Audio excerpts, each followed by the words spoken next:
Gather close, children, and listen to a tale spun from shadows and whispers, a story of a mirror and the darkness it held. It begins in a quiet village, nestled deep within the embrace of whispering woods. There lived a girl named Livia, a bright spark of curiosity in a world that often preferred the dim. Livia, unlike the other children, delighted in exploring the forgotten corners, the dusty attics, and the shadowy paths that wound through the ancient trees. It was in one such forgotten place, the attic of her grandmother's house, that she stumbled upon an old mirror. Now, this wasn't just any mirror. It was tall and imposing, its surface clouded with the breath of ages, and its frame carved with strange, unsettling symbols.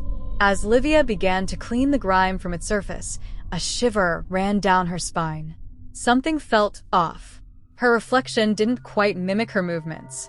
It hesitated, a beat behind, and when she smiled, the reflection smirked back, a cruel, knowing smirk that sent a chill through her.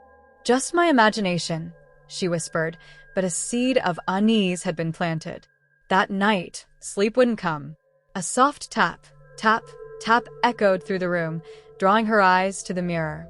Her reflection wasn't lying down. It stood, as still as a statue, its eyes fixed on her with an unnerving intensity. Terror gripped Livia's heart.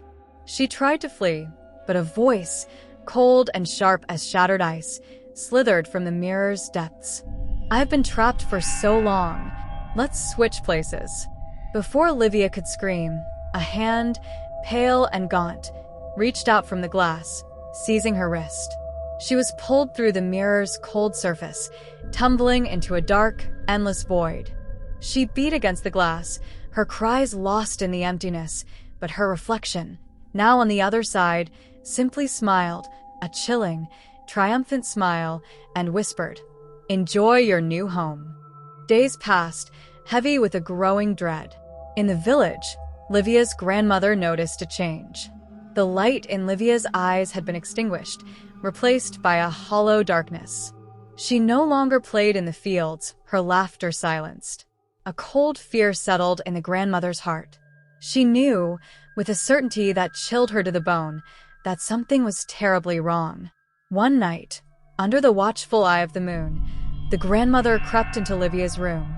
She carried with her a small, silver locket, an heirloom passed down through generations. With trembling hands, she placed it before the mirror. The reflection recoiled, hissing like a trapped animal. "You are not Livia," the grandmother said, her voice shaking but firm. She pressed the locket against the cold glass. The mirror rippled, like water disturbed by a stone, and two small hands, Livia's real hands, reached out, pleading, desperate. The grandmother began to chant, an ancient incantation, words of power passed down through her family. With each word, the shadow within the mirror recoiled, weakening.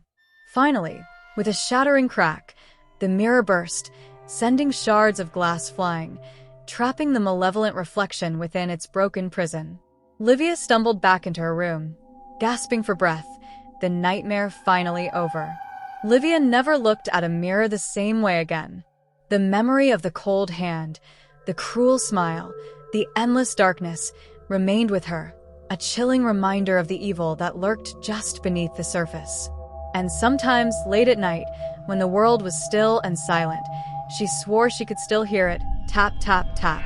The camera focuses on the shattered mirror. Among the broken pieces, one shard remains intact.